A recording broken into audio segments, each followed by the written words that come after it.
روزی که خدا پیامبران را جمع کند میپرسد در مورد دعوت شما چه پاسخی به شما داده شد؟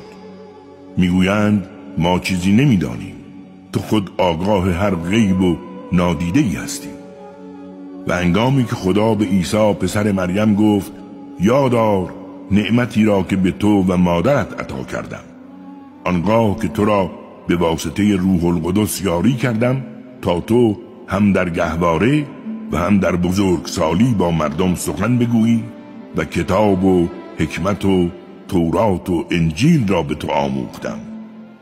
و آن زمان که از گل مجسمه‌ای به شکل پرنده ساختی و به اذن من در آن دمیدی و آن تبدیل به پرنده شد و باز به اذن من کور مادرزاد و بیمار برس گرفته را شفا دادی و مردگان را به اذن من زندگی بخشیدی.